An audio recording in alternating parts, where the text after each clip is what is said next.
Hi friends, అందరికి నమస్కారం. నేను మీ భరత్. అయితే విషయంలోకి వెళ్తే, భువనగిరి కాంగ్రెస్ ఎంపీ అయినటువంటి శ్రీ చామల కిరణ్ కుమార్ రెడ్డి గారు ఎప్పుడు మీడియా ముందుకు వచ్చి ఏదో ఒకటి వాగుతూనే ఉంటాడు. ఆయనకు సంబంధం లేని విషయాల్లో కూడా వేలు పెట్టి మాట్లాడుతుంటాడు.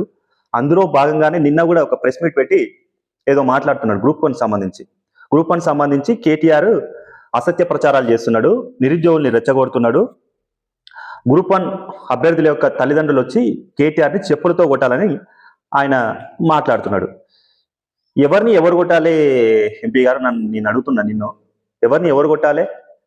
కేటీఆర్ గారు మాట్లాడిన దాంట్లో తప్పేం కనిపించింది? ఏం మాట్లాడిండు ఆయన? ఒక్కొక్క మంత్రి ఒక్కొక్క పోస్టుని 3 కోట్లకి డిమాండ్ చేసినారు, తీసుకున్నారు అనే ఆరోపణలు ఉన్నాయి. వీటిపైన జ్యుడిషియరీ ఎంక్వైరీ చేసి విచారణ చేయాలని మాట్లాడింది. దాంట్లో తప్పెక్కడ కనిపించింది? ఆయన ఏం కొత్తగా ఏం క్రియేట్ చేసి మాట్లాడలేదే. ఇదే తెలంగాణ ప్రజలందరూ చూస్తుండగా జీ న్యూస్లో గ్రూప్ 1 పైన డిబేట్లో పాల్గొన్నటువంటి ఒక గ్రూప్ 1 అభ్యర్థి, సెలెక్టెడ్ అభ్యర్థి శ్రీనివాస్ అనే వ్యక్తి మాట్లాడిండు.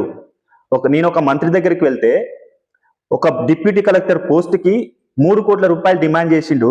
నా దగ్గర 50 లక్షలే ఉన్నాయని చెప్తే, మేము ఒక ట్రాన్స్ఫర్కే 30 నుంచి 50 లక్షలు తీసుకుంటాం, ఖచ్చితంగా డిప్యూటీ కలెక్టర్ పోస్ట్ కావాలంటే 3 కోట్ల ఖర్చు అవుతుందని ఆయనతో ఒక మంత్రి అన్నాడని గ్రూప్ 1 సెలెక్టెడ్ అభ్యర్థి మాట్లాడిండు. మేము మాట్లాడలే, కేటీఆర్ మాట్లాడలే.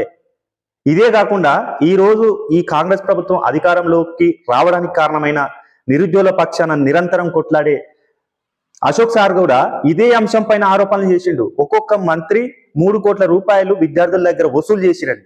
మీరు విచారణ చేసి వారు మాట్లాడి నిజమా కాదా అని తెలుసుకోవాల్సింది పోయి విద్యార్థుల పక్షాన, నిరుద్యోగుల పక్షాన మాట్లాడుతున్న కేటీఆర్ని ఎందుకు కొట్టాలి?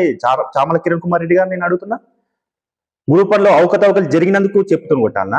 ఒకే సెంటర్ నుంచి ఎక్కువ మంది ఎంపికైనందుకు చెప్తుని కొట్టాలనా? లేదంటే పరీక్షా కేంద్రాల ఏర్పాటులో అవకతవకలు జరిగినందుకు చెప్తుని కొట్టాలనా? ఎందుకు కొట్టాలి? మీకు పరీక్ష నిర్వహించే చేతగాక ప్రతిపక్ష నాయకుడి మీద మాట్లాడతారా? ఎందుకు? జాబ్ క్యాలెండర్ రిలీజ్ చేయమని అడిగినందుకు చెప్తాను కొట్టాలనా?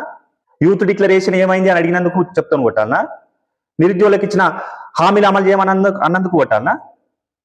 1 సంవత్సరంలో 2 లక్షల ఉద్యోగాలు అమలు చేయమన్నందుకు చెప్తాను కొట్టాలనా? ఏం మాట్లాడుతావు? నీకు ఏమైనా అర్థమవుతుందా?